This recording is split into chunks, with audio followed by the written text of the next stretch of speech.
Hello, welcome to the latest episode of the Dribble Drive podcast. Your host, Austin Render, here with you on Tuesday, March the 24th. We are through the first two rounds of the NCAA Tournament. We've got all sorts of things to recap, discuss, react to.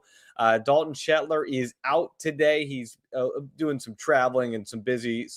He is busy. So it'll be me today to start, and then we're going to have a collection of guests stopping through our live show here today. We're going to have Justin Gaard of Minnesota join us to chat about what looked to be an electric atmosphere in the barn this weekend. We are going to have Matt Park from Michigan join us to talk about a dominating opening weekend for the Wolverines. And then Dave Marcus from UCLA will join us. So the three schools that are all advancing, we'll have some representatives from all three of them to discuss their weekends and their forecasts ahead. But first, I'll let you know we are part of the Back Home Network YouTube channel. Go ahead and subscribe there. Stay up to date on all of our episodes. You can watch us live there on the Back Home Network YouTube channel, which several of you are doing right now. We appreciate that.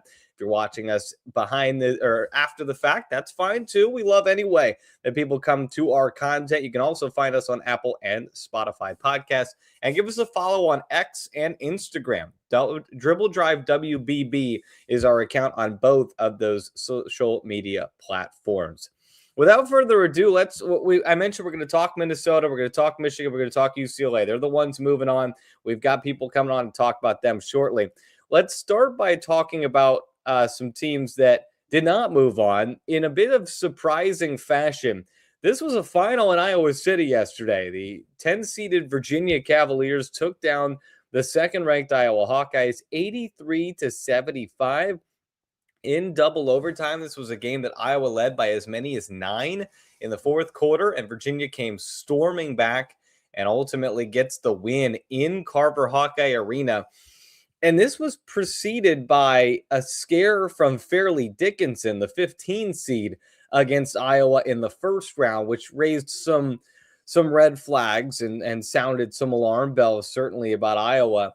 And then in this one, they just didn't get it across the finish line. They were dominant on the glass for the most part in this game. 50 rebounds, 19 of them from Hannah Stolke, who had a really nice day, 15 points, 19 rebounds, 6 assists. But ultimately, 37% from the floor for Iowa. And the big one, 17% from the three-point line. They were 5 of 29. And then they left a lot to be desired at the free throw line as well, 50%. Chit-Chat Wright missed 2 big ones toward the end of the game. Hannah Stolke missed a couple of them. And it just wasn't the tournament for Iowa, and they struggled from 3 in both games. And it's not that Virginia knocked the door down in terms of their three-point shooting. They were just 33%, but they made 9 of them. And Kamora Johnson was terrific in the overtime. She really took over for Virginia, who ended up outscoring Iowa 18-9 in the fourth quarter and then beat them by 8 in double overtime. Virginia is kind of the darling of this tournament right now. Only double-digit seed to make it to the Sweet 16, and unfortunately, it's at the expense of the Hawkeyes. And this is part of the concerns that Dalton and I have had about Iowa. And it is when you compare them to a team like Michigan, for example. You can't get over the fact that they beat Michigan head-to-head in 2 different locations, 2 different times, pretty handedly in the fourth quarter of both games. And so it's okay. Head-to-head, Iowa's better.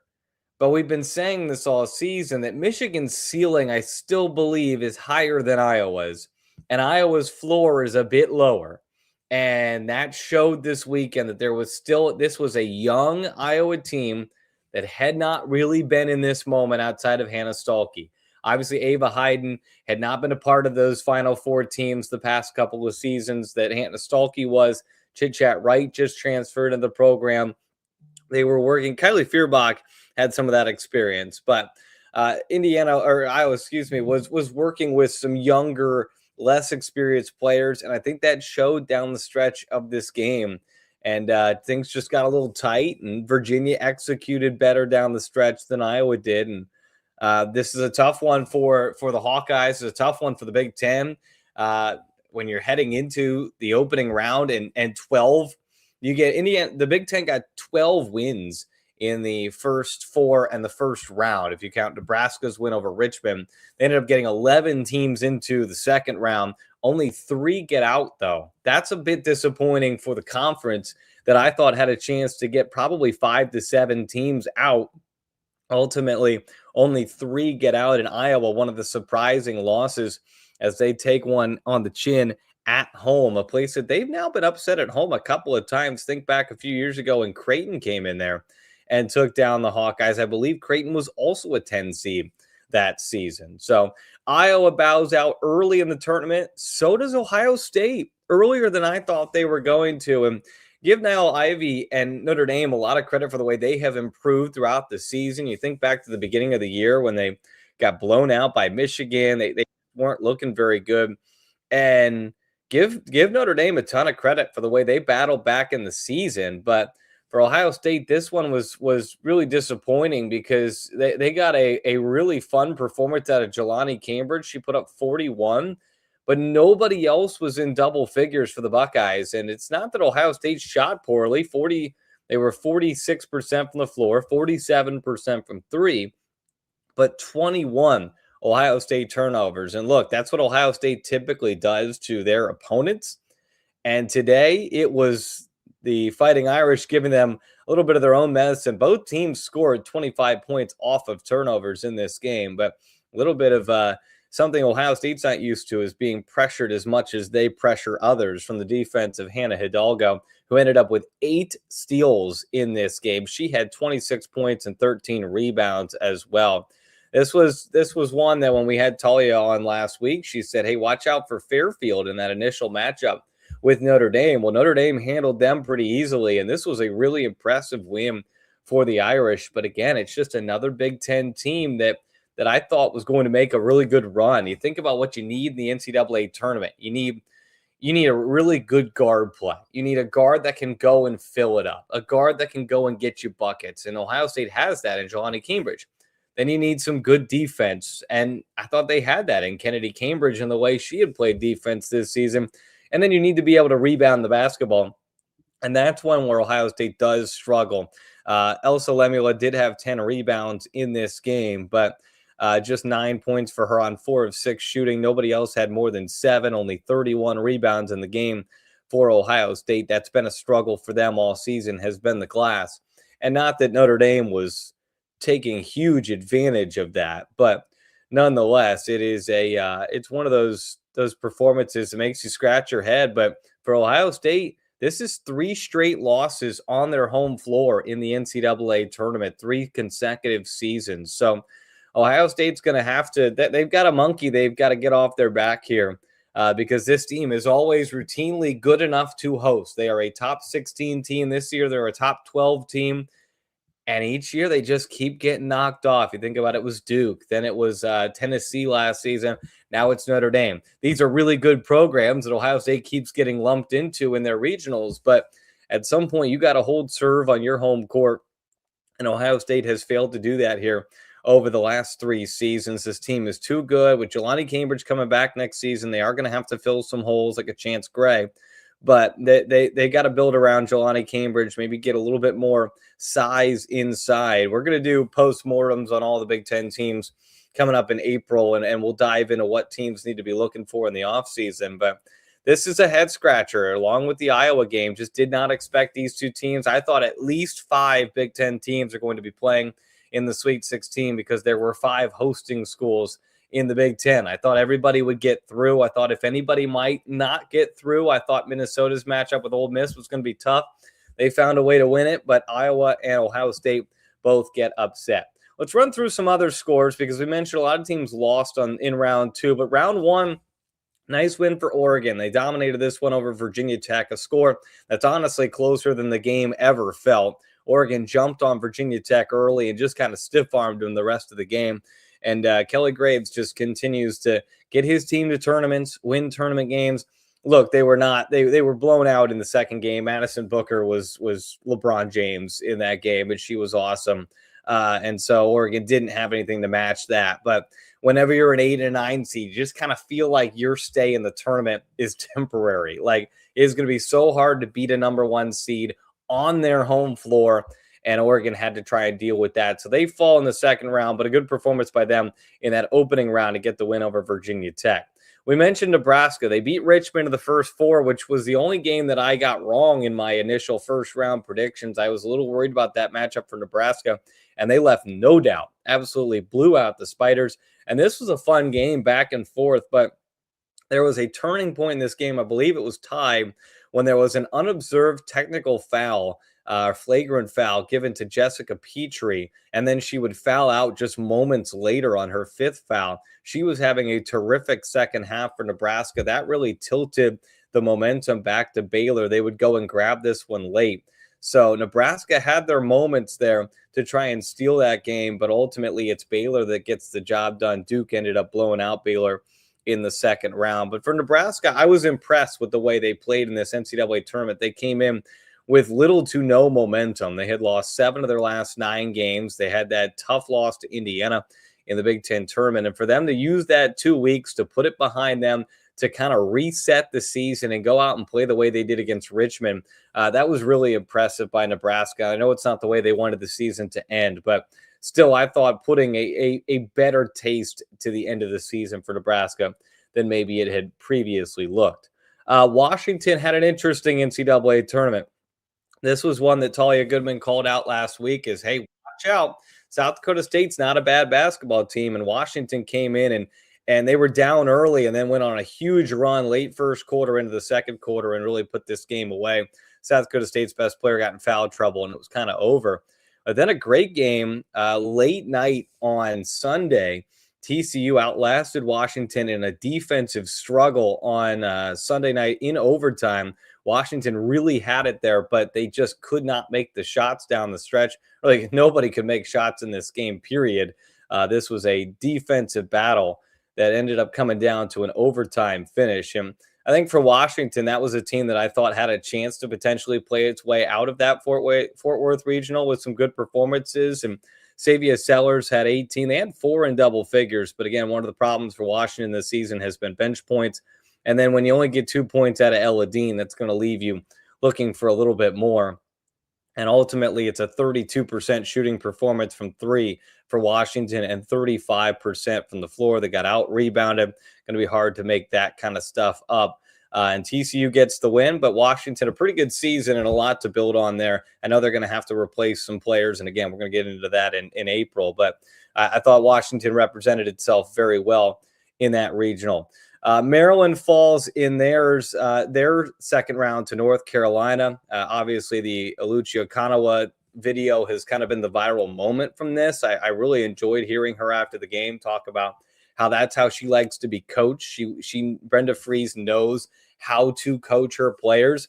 This was one that you felt like there was an opportunity for Maryland. They were making a run. They just fall short. Maryland's a team that I thought probably should have been a hosting school. They didn't end up getting that opportunity, and then ultimately they wither away in Chapel Hill. But a good season for Maryland, but one that you kind of look back at. I think there's a lot of what-ifs in that Maryland season. Michigan State got a win over Colorado State in a game that was uglier and maybe closer than we figured it would be. And then they played Oklahoma extremely well in the second round. They had their chances. Iceland Alexander got in foul trouble, so Grace Van Sluten had to play against Reagan Beers a lot, which I thought was going to be a tough matchup for Michigan State. And I thought Grace Van Sluten held her own in that matchup, but ultimately Oklahoma's shot making was just a little bit more than Michigan State. But Rashonda Jones was terrific in this game off the bench, 20 points. She did end up fouling out, and Michigan State just kind of ran out of gas down the stretch. USC played one of the better games of the tournament. An overtime win over Clemson. This was a fun one. Jassy Davidson hit 2 big threes down the stretch. It was cool to see her have her early March moment as USC won that game. They did get blown out by South Carolina in the next round. And Illinois gets away from Colorado late in that one to get another NCAA tournament win. The turnaround that Shauna Green has done with that program continues to be incredible. They were bottom of the barrel in the Big Ten before she took over. She's now taken them to, I believe, a WBIT title, and then now back-to-back years with an NCAA tournament win. They did lose to Vanderbilt in the next round, but a lot to build on for Illinois, who has a very young team. Destiny Jackson, Sierra Parchment, Barry Wallace, a lot to build on for Shauna Green in Illinois moving forward, who again get another NCAA tournament win, which is great for that program. So those are the teams that are out of the NCAA tournament. There are 3 teams that are still in, and one of them is the Minnesota Golden Gophers. And what a weekend it was in the barn. And we know a guy who was there. The voice of the Minnesota Golden Gophers, Justin Gaard, joins us. Justin, good morning. Thanks for joining us here on the show. Have you recovered from Amaya Battle's heroics on Sunday? I've recovered. A lot of the fans I don't think have, including my family. My wife lost her voice. I was talking with some parents, because it's the full-on media blitz, right? When you go to a Sweet 16, everybody wants to talk to everybody, and half the parents can't even make media availabilities because they lost their voice. So, yeah, it was pretty epic weekend around here, one that we haven't had for quite some time. It really was such a fun game, and I was able to get back from my other duties for the fourth quarter. I was listening to you on the way back, and you could just tell it was like, okay, Minnesota's got to get going here at some point. Just like they were down. There was a big third quarter there from Ole Miss. What changed down the stretch of the game? Obviously, the Cody McMahon situation is the thing that's gone viral, and we can get into that later. But I want to give Minnesota its flowers. What did you see that Dawn Plitzuweit made happen in that fourth quarter? Well, I mean, it was a similar game to a lot of them that they've had in the Plitzuweit era, including Friday, where they were on the grind against Green Bay. Green Bay had a lead going into the fourth quarter, and Minnesota just kind of ignited once Tori McKinney got back into the game. She'd been dealing with foul trouble all day. But the Cody McMahon thing's a big part of it. There's no question about it, because she was starting to take over that game. They really didn't have a big answer for her. Everybody on this podcast knows who Cody McMahon is, right? Yeah. I mean, she terrorized the Big Ten, scored 25 against the Gophers last year. So when she fouled out, I said it, here's your opportunity. Yeah. There's 4.5 minutes left. Their safety blanket's not in.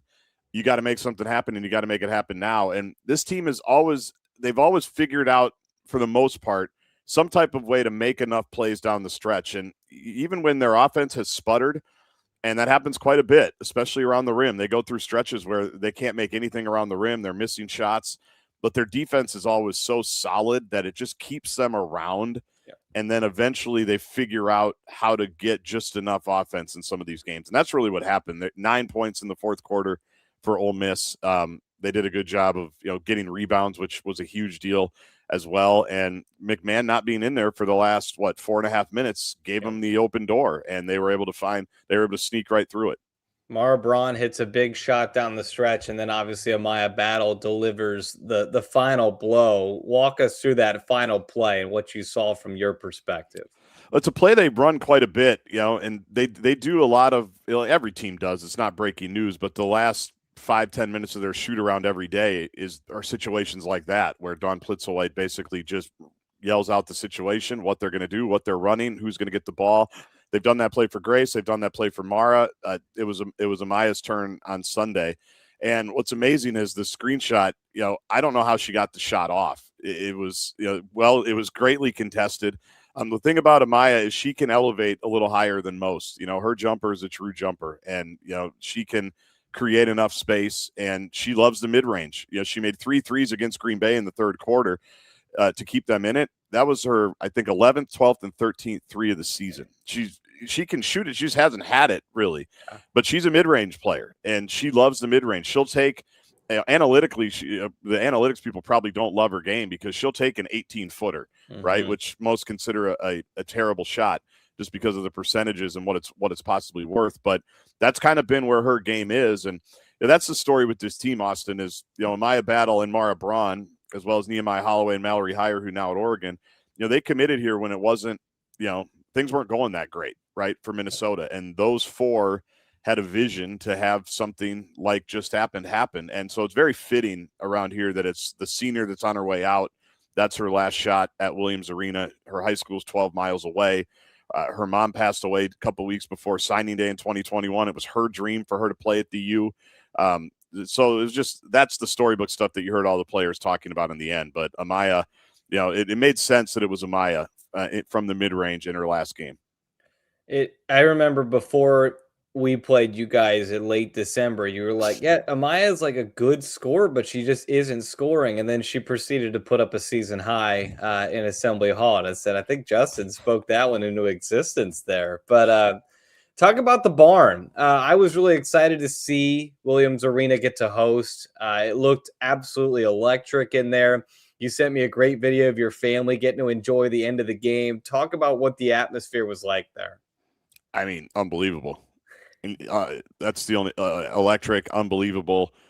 And I mean, because you have a great atmosphere where you call games, like you know what these atmospheres can be, and really, it's it's Carver, it's Assembly Hall.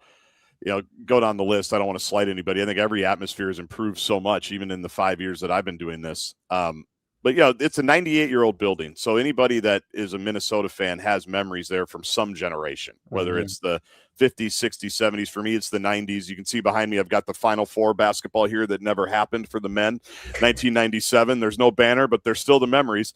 So that's like what I grew up with. And this was, as close to that. It was probably right up there with those. And it was incredible. You can see on some of the shots, like the cameras are shaking. And I was asking people, because we have our headsets on, we think we can tell like what the atmosphere is like, but you're also a little insulated and you're trying to work. So you're not definitely soaking it in. But everybody to a person was like, it's the loudest I've heard it. Dawn Plitzoway called it the loudest environment she's ever been in. It was incredible. And that's the advantage of hosting, right? I mean, we've seen it year after year after year. If you get a crowd, and they had a shot clock violation in the final minute, Ole Miss had no idea how much time was left, right? And just that was all 100% the crowd. It was unbelievable. And so now hopefully people want to come back next year, right? That's the key. That's what you've got going on in Indiana. That's obviously what they have going on at Iowa. You hook them in, hope you have a good time, and hope you come back next year. That's right. And then usually the hosting does lead to advancements. This season we saw a few more upsets than I think we were expecting. But you mentioned the Cody McMahon thing. I mean, look, we know two things from having watched her at Ohio State. We know, number one, that she's a fantastic player, but we also know, number two, that she is very prone to offensive fouls. And Minnesota players know that. They've all played against her. So there's a lot going out, like Minnesota's flopping. But like it's in the scouting report. When you play against Cody McMahon, she has a tough time, but she just starts barreling down the lane. And these Minnesota players have seen it before. They got in, they took the charges, they took the contact, and it did change the game. There's no doubt about that. But I thought the scouting report for Minnesota was, hey, if she comes barreling down at you, like take the contact, because she is prone to charges. Well, and that was the first time they really did fall back. And Amaya even said it, like, because she was playing bully ball, I mean, she was just going right down the rail basically. And then she's so good. Like Tori McKinney moved over at one point to take a charge, and she just Euro'd around her. Like it just made her like she wasn't even there. Like it was a cone in a drill. Now it's one of those where you could have called it either way, I thought, right? Like so it was funny because I listen to the Ole Miss broadcast because I'm always curious of how they see things to how we see things. You'll be surprised. We were on opposite ends of the spectrum on that call. I called it live, complete no-brainer charge, which I thought it was. I was listening to you at that point. You're like, yep, charge, no doubt. Move on. I thought it was live, and then I even thought so on the replay, just because of how she just barreled into her. Like, I get it. Amaya went down. Like, I get it. But when you kind of lower the shoulder like that, I think, especially refs are human, right? Like there's 10,000 people there. Like all of them are cheering 10,700, 10,650 are cheering for Minnesota. So like that again goes back to the hosting. So I get the frustration, but Ole Miss, they can't believe they called it in that spot. Like that's just that's fandom, right? That's depending on what your lens is, but it was no doubt. It gave them the opportunity. It gave them the opportunity to close it out and find a way to win. So next up, the unfortunate part of the three teams that we got into the Sweet 16 is that now two of them are going to play each other. We've got UCLA and Minnesota. Dave Marcus is spying on you in the backstage, by the way. He's scouting what you're saying here. But here, hi, Dave. We'll just let you pop in. Love Dave Marcus. These two are about to go up against each other. We'll bring you back in a minute, Dave. But Justin, from your side, you guys lost by 18 to UCLA the first time in the barn. what is the recipe to beating this UCLA team, and can Minnesota cook it up? Well, I mean, I guess you call Texas. That's the only team that has an idea, right? I the way I've described it here is people. So to let people in, so like at Carver Hawkeye Arena, right? We're courtside, right on the court, and coaches always, talk before the game. They'll come down, and Jan Jensen and Don Plitzwhite were talking before that game, and Iowa had just gotten off their West Coast road trip. They just lost to USC and UCLA, and about a week before, UCLA had come to the barn, and the Gophers had played them. And I always eavesdrop because I'm like, I'm listening. I got to hear what these guys are saying. They're right in front of me. And Jan Jensen is going on and on with Dawn about, gosh, you guys played UCLA so well. it was such you played them so well, and you had this and you had that. And you just said it off the top. They still lost by 18. Like, I agree with everything Jan said. It was a good game. It was fairly close, but it was always kind of arm's length. And you guys have covered it on the podcast all year. This is an all-time team. They don't have a weakness. They can do anything. They take everybody's best shot. They've run through the Big Ten, which we think is, maybe the best basketball league in history. I don't know that there is a recipe. I think you have to hope that they're not clicking on all cylinders. I think you have to hope that they're not shooting the ball very well. And then I think you have to hope. I think you have to hope that you play really, really well. They're national championship good. So now I will say the opportunity for the Gophers, from my lens, is the pressure should be off you now. You just dealt with 2 tight games where the pressure's all on you, right? You finally got to host. The crowd's packed. You're favored in both games. You have a huge opportunity to go to the Sweet 16. I think they played with a little bit of that tension. All that should be removed right now, because I can't imagine there's a lot of experts that are going, I like Minnesota to advance to the Elite Eight against this all-time team. I just don't think and I think that's fair. To use one of Dalton's favorite phrases, I think that's fair. I think that's a fair assessment, because UCLA has proven it over and over and over again. They're just a great team. And if you love basketball, they're a tremendous team to watch. Okay, so let's bring Dave in. Dave, what's the recipe to beating the UCLA Bruins? What do Justin's Gophers have to do this weekend to beat UCLA? Well, the first thing they have to do is jump on them quickly. In the one game the Bruins lost this year to Texas, Texas was all over them in the first quarter. UCLA went down as many as 24 points in the first half. And although they made a comeback, got within 4, had a Gianna Neepkins 3 that would have cut it to 1, but it didn't go in. But you've got to get on the Bruins early. It's interesting, in the 2 games played at Pauley Pavilion over the weekend, UCLA started pretty slow against Cal Baptist. Cal Baptist is a really solid team, although they're very undersized. But they had a good jump on UCLA. They played them to a 2-point second quarter, and then the Bruins outscored them 52-9 in the second half. Last night, different story. UCLA jumped out on top. They led 21-6 at the end of the first, and although Oklahoma State played a good second half, they were just trading 2s for 2s, and that wasn't a formula for success for the Cowgirls. So if you're going to get UCLA, UConn proved it in the Final Four last year. Texas proved it in Las Vegas in November. You got to get the jump on the Bruins early. Okay, there you go, Justin. Relay that to Dawn. Let her know. Well, somebody did ask me yesterday, like, it's a good job, Dave, getting up. By the way, I mean, we know at West Coast time. Yeah, good morning, Dave. I love this. The sun looks good there in California.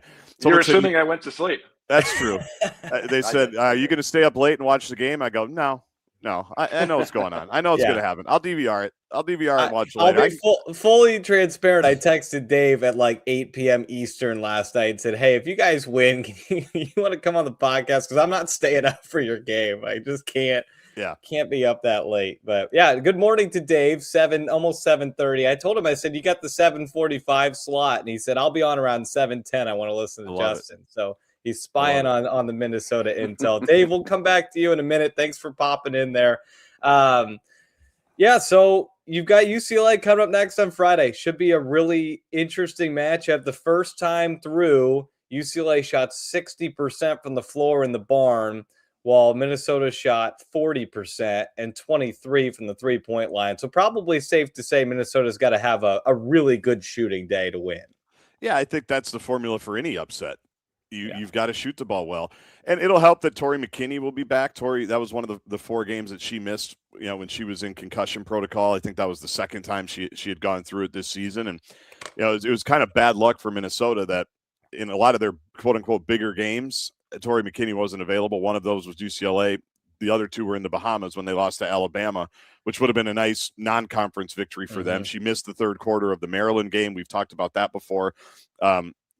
They were up by, I think, 15 at halftime, and her absence in the third quarter allowed Maryland back into that game. So she's an important piece. It'll be nice that they'll be full strength, but there's a reason why UCLA, I mean, it's just going to be a fun opportunity. I mean, this is what you want, right? I've been saying you can't fake your way to a Sweet 16. Like, we learned that over the weekend, right? I mean, you just mentioned the upsets, right? Ohio State loses at home. Iowa loses at home. Like, it's supposed to be hard, especially at this point when there's 16 teams left. So I think everybody is just enjoying the moment and looking forward to the opportunity. And I can't say I've ever dreamed of going to Sacramento. I've never been to Sacramento, but now I get to cross that one off the list. So that'll be cool too. There you go. Yeah. And what a moment to just see it all come together. How close Minnesota was the last 2 seasons, dealing with the injuries, coming up just short of the NCAA tournament, not only to make it this year, but to be a hosting school and then to get to the Sweet 16. Just feels like it's really come full circle. Let's bring Matt Park in here. He's our next guest. His team's getting used to being in Sweet 16s, it feels like at this point. But Matt, what's the secret to advancing the NCAA tournament that you've noticed so far for Michigan? Playing at home, period. End of story. I mean, look, I want to ask Justin because I'm curious, but I mean, I've never heard Chrysler as loud as it was for me on Saturday afternoon in that game against North Carolina State. What was the barn like? Yes, on Saturday, Justin, for you guys in that game, that comeback and that buzzer beater. Crazy, unbelievable. And you guys know where we broadcast, it's first row, the upper deck. And every once in a while, there's some season ticket holders behind us, but usually we're not dealing with a ton behind us. We were dealing with a lot, like people right on top of it, where you could like feel it, like you could feel things happening behind you and like the ground kind of shaking in that first row. It was unbelievable. And even just listening to the highlights, or watching the videos, just how loud it popped when that shot went in or the shot clock violation.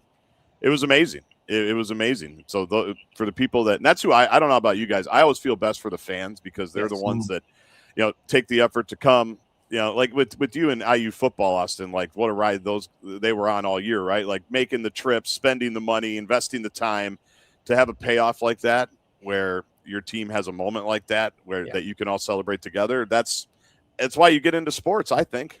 And to have those moments, that's as good as it gets. That's why we do our jobs, is for the moments of live sports like Sunday for Minnesota, and that opportunity with the Maya battle. I mean, that was awesome.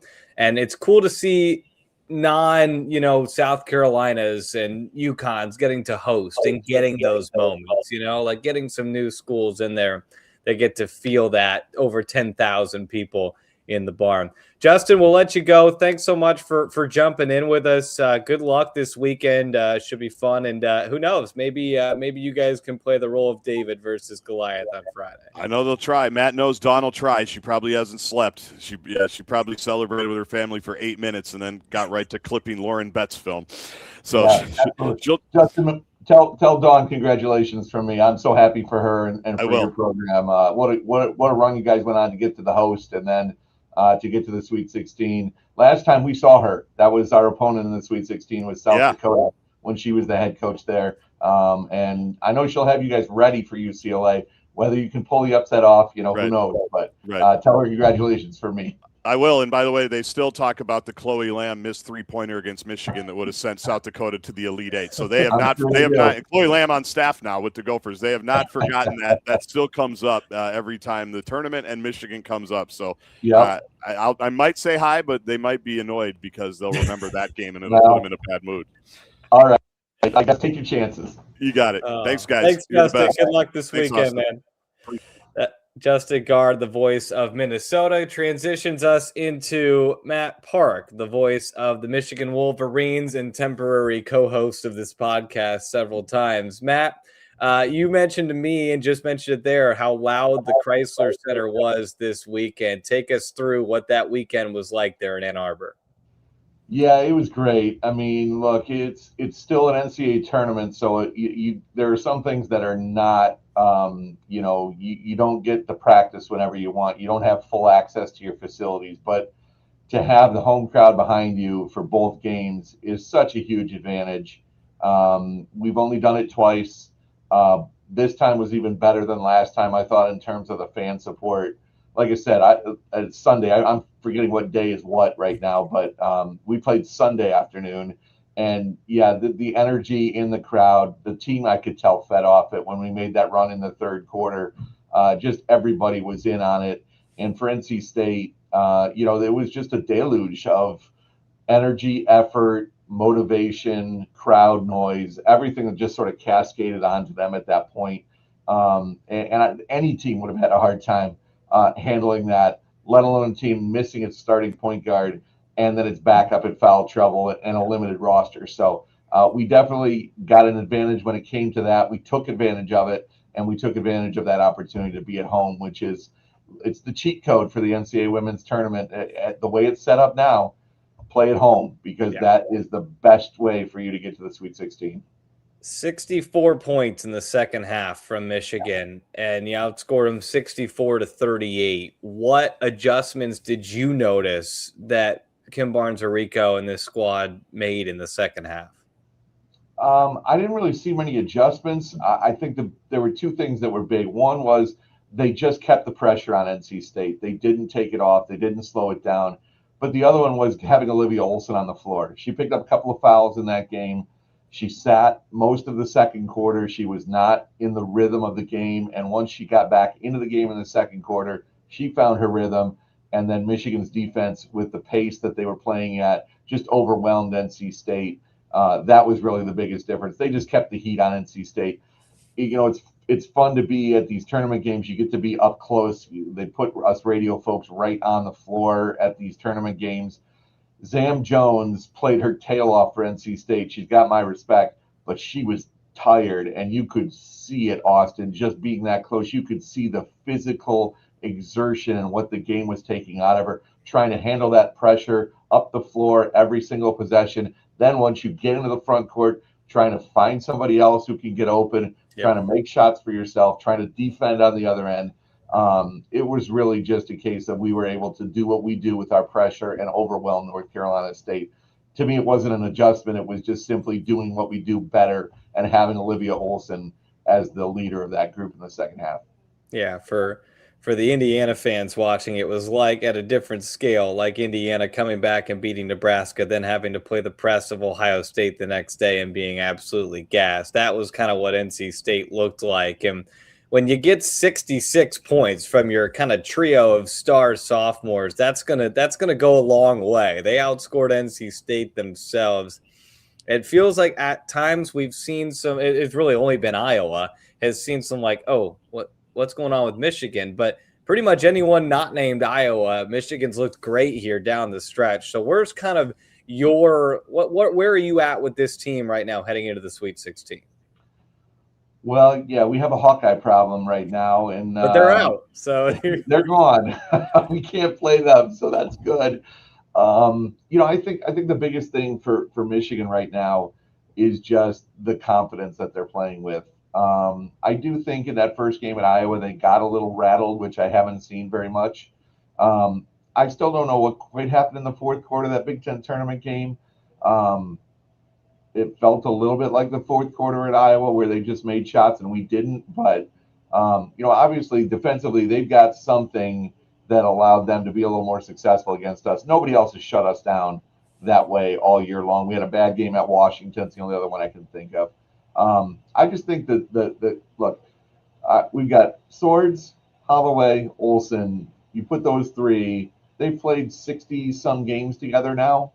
Add in Delphos as a second year, add in Dudley, add in the experience of Sofa Kanik, add in the 130 games that Brooke Quarles-Daniels has played.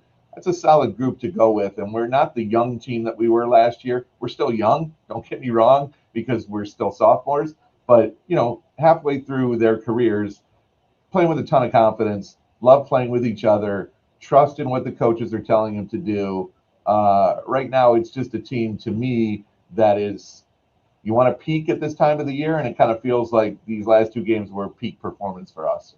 Well, they might be young in class level, but they've played more games and started more games than a lot of juniors and seniors have. So there's a lot of experience, certainly, in that starting lineup for Michigan. You mentioned the hosting and how much of an advantage that is. I'm just curious because obviously there's been a lot of conversation the last few years about like, should it go to neutral sites? It is an advantage, but I think you earn that advantage. So I'm a proponent of keeping it on campuses. I think it looks cool. I think those second round games are awesome because of that. Where do you stand on the whole hosting neutral site situation? I totally understand the why the NCAA tournament for the women is set up the way it is. I don't think at this point the growth is there enough to go to full neutral sites. So I think the home court element still should be a part of the tournament. Look, if you're a 7 or an 8 seed, it's really hard to beat a 1 or a 2, but it's going to be hard to beat a 1 or a 2 on a neutral floor. Yeah. When you see those upsets in the men's tournament, I think part of what happens is those big crowds, because those buildings are full, those big crowds gravitate to the underdog, and they provide a little bit, I think, sometimes of extra support for the underdog. Unless it's a Florida situation in Tampa where it felt like that whole crowd was still a Florida crowd in that game against Iowa on the men's side. If your building's only half full, you don't get that same element of underdog mentality and people latching on to a great story. So I don't buy the argument that just going to a neutral site would even the playing field. I think the disparity between the top 8-10 teams in the country and teams that are 25 to 30 is still pretty wide. It's not enough that we're going to have chaos, if you will, or even a little more parity. I saw the comments that Syracuse coach made last night about having to go to UConn. I certainly can understand the frustration of that. I've been in an 8-9 and played on a 1 seed Just floor. put them somewhere else. Put them in a different 1 seed pod. Let's stop beating up on Syracuse. Exactly. They're so mean to Felicia. I mean, I can't believe it. But I think I agree with you. I think hosting is something you earn as the year goes on. It's a reward for consistency throughout the course of a 5-month season. I think for teams in the Big Ten that missed out, like Maryland and Michigan State, that consistency wasn't there from start to finish. And that's what ultimately bit them in the end and forced them to play on the road. But I think that was fair. And I think even then, they both had an opportunity. Both were in the game in the fourth quarter. It is an advantage, but I don't think it's one that we need to change right now. I like where the women's game is at in terms of the growth that we're seeing. It's continued to grow even after Caitlin Clark left. Let's continue that growth on a linear scale. And maybe at some point down the road, a few years, 5, 6, 8, maybe we can talk about revisiting the not neutral site for an entire tournament. But I think right now it's a good setup to play at home. It fills the buildings. It looks better on TV. It generates better interest. Totally agree. And then, I got to get off the 8 line for sure. And probably got to get off the 7 line, although we have seen some 2 seeds go down here over the past couple. And it's not impossible. Even in the Big Ten, it feels like it happens more in the Big Ten than anywhere else right now. But you had Indiana lose as a 1 seed. You've had Iowa lose twice as a 2 seed. Ohio State's lost 3 years in a row on their home floor. So it's not impossible. It's just a lot harder. And so, like, for example, a matchup this year, like Illinois-Vandy, I don't think it changes if they're on a neutral site. Like Vandy's going to win that game no matter what. Oregon-Texas is not changing if it's on a neutral site. So I think it's fun. It's a good atmosphere. Okay, so you've got Louisville coming up here. What do you know about the Cardinals and that matchup, and what Friday afternoon might look like or Saturday afternoon, for Michigan? Yeah, so this will be our 3rd NCAA tournament matchup with Louisville. We have never been able to play the Cards on our home floor. We've always played them either there or a neutral site. We lost them in the Elite 8 in 2022. There's not a single player on either side that was in that game in 2022. So any idea of revenge or whatever, I throw that kind of junk out the window. This is a brand new team with a brand new opportunity. Louisville is going to pressure you. They do that well under Jeff Walz. They're going to crash the glass. They've always done that well under Jeff Walz. They're going to have good guard play. I think the area where we've made the most improvement and where we're going to match up better is that we now have the kind of length that a Louisville has had for years and years and years. When we played them in 2022, we had Nas and Emily inside, but our guards were small. Danielle Rauch was a small guard. Jordan Hodge was a small guard at that time. Was a guard that wasn't playing very much. We were just small. We were not long across the board. Take out Brooke Quarles Daniels, and everybody else we throw out on the floor is pretty much 5'10" or between 5'10" and 6'3". So that helps you compete a little bit better on the glass against a team like Louisville. We have the kind of length where we can offensive rebound. We did that incredibly well against North Carolina State, a team that was first in the ACC in rebounding, and we out-rebounded them on the day and 15-3 on the offensive boards. So our personnel matches Louisville's personnel a little bit more than it has. I haven't dug into the matchup too much. Louisville, to me, was a bit of a surprise this year. I didn't think they were going to be as good as they were. I credit Walls. He's an outstanding X's and O's coach. I think slowing down Amari Berry and her ability to come off the bench and score is going to be a big thing. And then for us, I think it's really just about being comfortable and confident. The games that we have played well are the games that we have been very comfortable with what we're doing and executing. And the games where we've struggled have been where teams have been able to sort of rattle us a little bit. Sweet 16, Fort Worth, see what the crowd's like. I don't think it's going to be overwhelmingly for one side or the other. New stage, but I think for our players, the big games they played in over 2 years, South Carolina to open last year, UConn, Vandy this year, and these other games, I think we'll be ready for the moment. Yeah, I think that's the thing. The last 2 seasons, you played Oklahoma last year too in the jump man.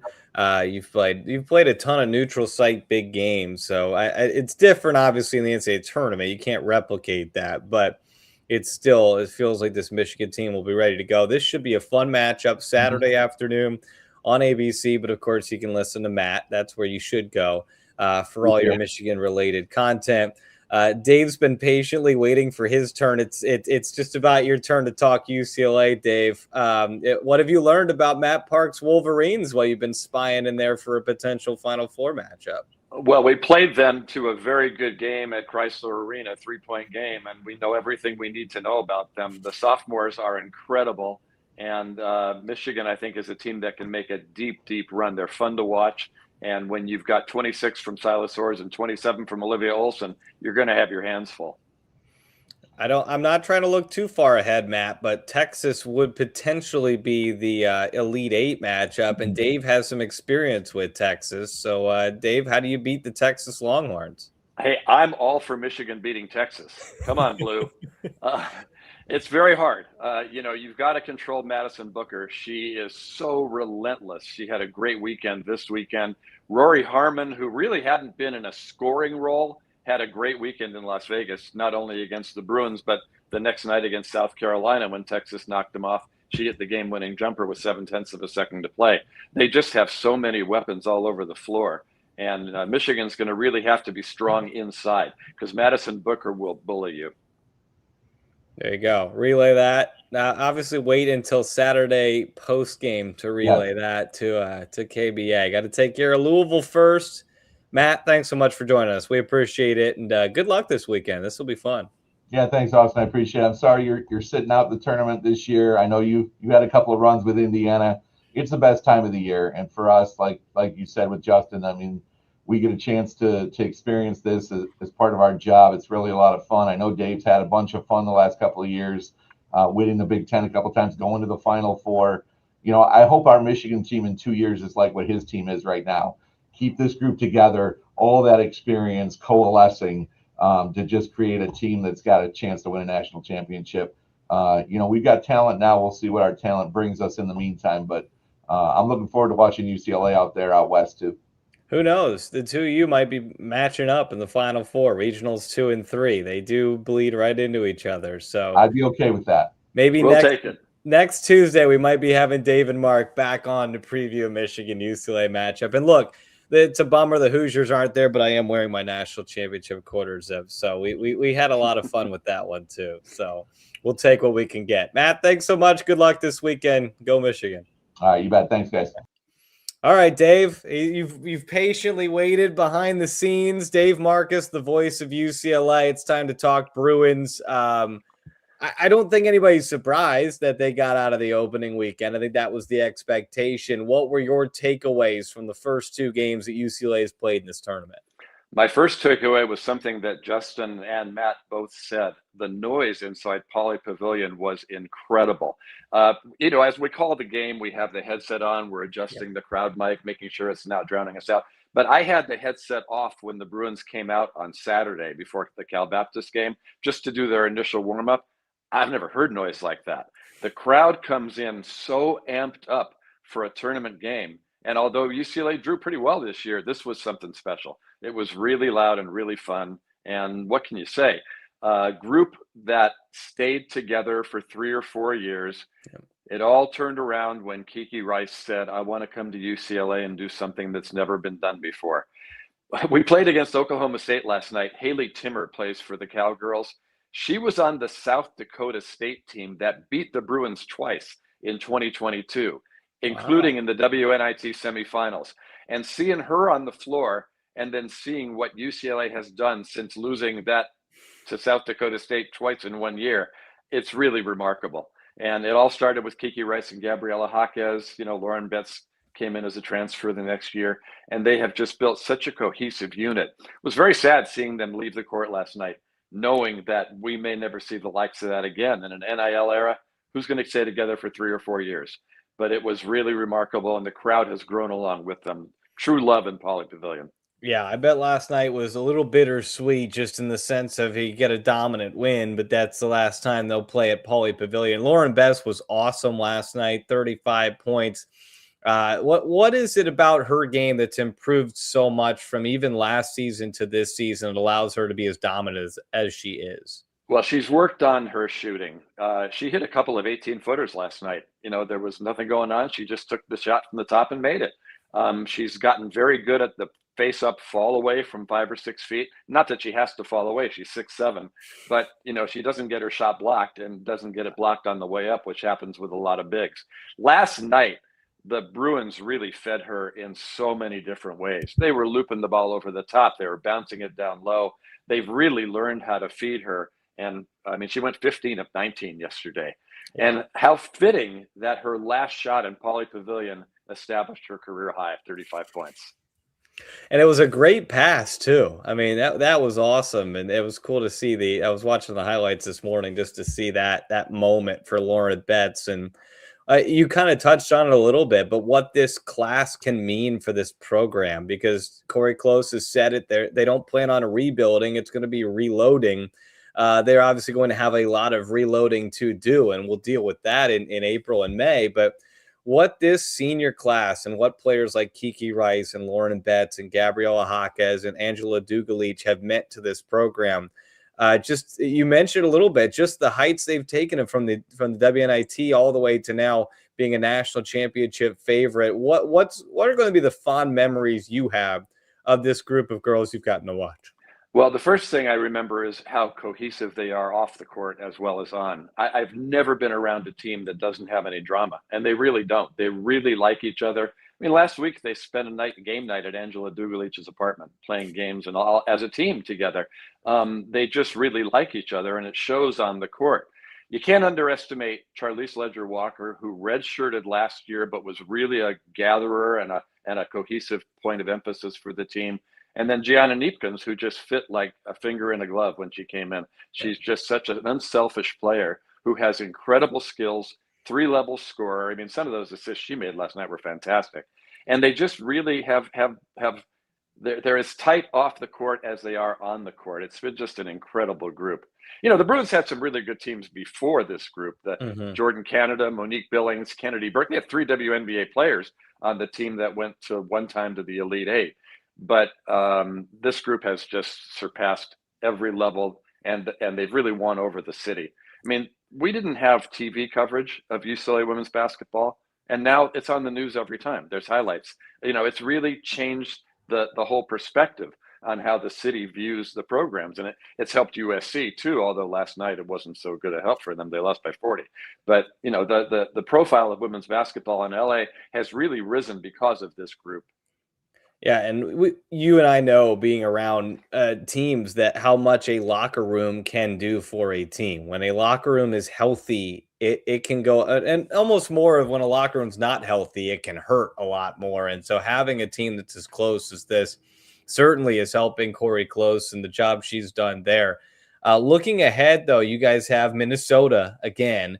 You won in the barn by 18. You were just talking about it earlier in the podcast, but when you look at Minnesota, it feels like a good matchup for UCLA. What are some of the things that the Bruins have to do to make sure they get past the Gophers? Well, Minnesota is so balanced. They're really strong 1 through 5. They don't have a dominating any player at any position 1 through 5, but they're really balanced around the board. Amaya Battle obviously playing at a great level right now. Grace Grahalski didn't have a great weekend for them, but she's a really dangerous player. She can score at will. And Mara Braun is some kind of possessed. She had an incredible weekend. And so the Bruins are going to really have to keep their defensive gaps solid. They can't really let Minnesota overload them. And the Gophers are really good at moving the ball. Gophers can hit the glass. They're really a solid team. I spent much of the season saying, why isn't this team in the top 25? Yeah. And they finally got in a couple of weeks before the end of the season and ended up hosting. I mean, they had respect from the committee, if not from the voters. But they're really a really good team. And it's going to take a very concerted effort for the Bruins to stay focused. Now, I will say UCLA has been pretty good recently at staying focused. The Iowa win in the Big Ten championship game, best game I've ever seen any UCLA team play. They just dominated start to finish. And Iowa, although they lost yesterday, we know how talented that team is. So the Bruins, I don't think, are going to fall into the trap of looking ahead to the Elite Eight game. Nothing is guaranteed.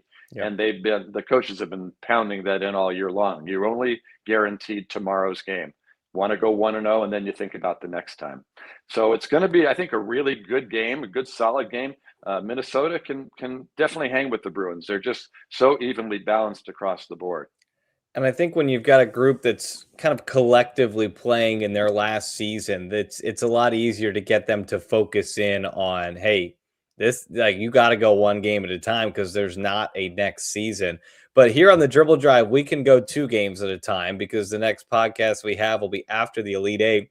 If you are to make it to the Elite Eight, you're looking at a potential matchup, potentially a rematch against Duke, who is a completely different team from the time that you all played them in November, or the 2-seed LSU, who has kind of run rampant through their first 2 games, winning by 50 plus against both Jacksonville and Texas Tech. So UCLA, just, it feels like they are good enough to beat any team in this tournament. But what are the things that allow UCLA to jump to that level where they are like the Big Ten championship against Iowa, just untouchable? I think a lot of it is just mental focus, and I think this team is really good at locking in on that. They read the room pretty well. They know what teams are doing. The Bruins beat Duke by 30 points in November, and it was a different Duke team. But Lauren Betts didn't play in that game. Yeah. She got hurt in the Texas game. So there's got to be some confidence there, knowing that they beat this team by 30 points without their best player. LSU, I keep hearing about bracketing principles, and you end up possibly facing LSU in the tournament, in the regionals, for the 3rd time in 3 years. Yeah. And this is an LSU team that has scored over 100 points 16 times. So you got to find a way to slow them down. Flage is fast. Michaela Williams can shoot. You've got Malaysia Fulwiley, the X Factor, who wasn't there last time. When the Bruins played them last year, they had Anisha Morrow in the middle. You had to stop her from getting offensive putbacks. Now they can fly around the court. Yeah. So it's a fascinating prospect to try to slow down LSU. Now, the Bruins can score with anybody. They average 85 points a game. They scored 87 last night. And I'm not sure LSU is as strong on defense as they were with Anisha Morrow in the middle a year ago. But, I mean, the prospect of that game, I'm really happy that the Minnesota-UCLA game is the first game of the day on Friday, because if the Bruins win, I'm really going to enjoy watching Duke play LSU. Yeah. One of the great things, as you know, as a broadcaster, you can stay there for the next game. Yeah. And so, I mean, I'll have the best seat in the house at courtside watching two really good teams go at it. And two contrasting styles. Duke more of a defensive, slower tempo team, and LSU, like you said, wants to get up and down the floor. I didn't realize you guys could potentially play them for 3 seasons in a row. You're going to have the same gripes that Felicia has at Syracuse, having to play UConn 3 tournaments in a row. But I think that UCLA can get past it, and then potentially Texas, which we can talk about next week as well. I'm looking forward to the chance to talk about Texas. I would love to get to that point. I hope we are in that point a week from today where we've got you on. We're looking back at that game. What was that, Vegas? That you guys played? It was Thanksgiving weekend in Vegas, and you know, just a terrible start for the Bruins, but they came back from 20 down and really made a game of it that they could have won. Well, 2 more to get through before that. And obviously, the first one, the most important one with Minnesota. It's a bummer that we got 3 teams in and 2 of them have to play each other in the Sweet 16. But the 1 and the 4 will match up in Sacramento. Dave, thanks so much for joining us. We appreciate it. Good luck this weekend. Always a pleasure, Austin, and great to talk to you. Yeah, it was great to talk to you. We'll wrap up the show with that. Thank you all for joining us here today. If you watched us live, if you're watching us after the fact, maybe you're listening to the podcast, we really appreciate it. Hopefully we'll get Dalton on here soon so we can get his thoughts on the NCAA tournament, but figured it's best to get in the heads of the advancing teams. And so we appreciate Justin and Matt and Dave for all joining us here on the show today. Next week, we will have second weekend recap. We'll start looking ahead to hopefully having at least 1, maybe 2 teams heading for the Final Four the following week. Again, we're on both Twitter and Instagram at Dribble Drive WBB. Give us a follow there. Subscribe to the Back Home Network YouTube channel as well to get all of our content. We will be back next week with another episode. Until then, I'm Austin Renner. Thanks for spending the day with us here on this episode 95 of the Dribble Drive.